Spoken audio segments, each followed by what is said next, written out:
people think it's often about, oh, I'm so nervous, right? I have to somehow get rid of this nervousness, as if nervousness is that big enemy. If I wasn't as nervous, I would do a good job. But I don't even think that's true. I'm sure you have seen speeches of people who are non-nervous and they're still incredibly boring, like maybe some lecturers, for example. So it's not just about nervousness.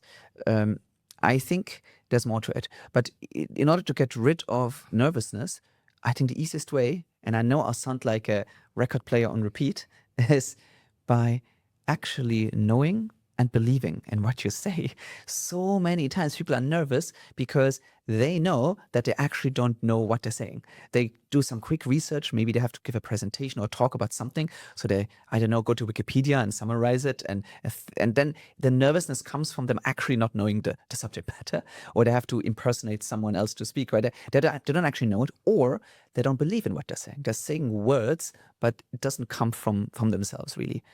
Any nervous person, usually I challenge a person who finds it nervous to speak on stage, and I ask them one-on-one, okay, find something they have an opinion on, they care about, and then I, on purpose, disagree with them, and I ask them, convince me, why am I wrong? And usually they're full of confidence, they can tell me why I'm wrong.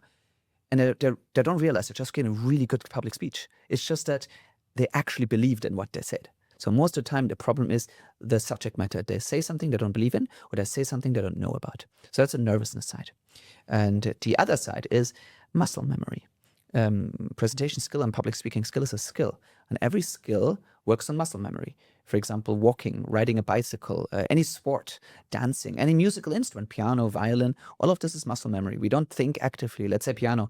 We don't think actively about every key we press, right? It's like, I'm not sure if any of the listeners here have played the piano, maybe some of you, but you can imagine, right? You don't actively think, your fingers just move. We call it muscle memory, even though it's in our brain. But this muscle memory got created by just two components, by repetition, lots of repetition, and by rapid feedback. We press the wrong key, we can instantly hear that's the wrong key, and we try again. We press the wrong key, we can hear it. We try again until we just do it. Similar to walking. Young babies, when they start walking, right, toddlers, they start walking, they fall down. Gravity gives them instant feedback. But when we speak, usually we don't have instant feedback, right? You give the entire presentation, people are usually not honest with feedback. Oh, you did a great job. And then you have to somehow guess what you did well. And in school, also, like maybe you prepare for your presentation, maybe one time you rehearse, then you give a presentation. Then if you're lucky, the teacher gives you some feedback. And then you never do the same presentation again because that one's done, right?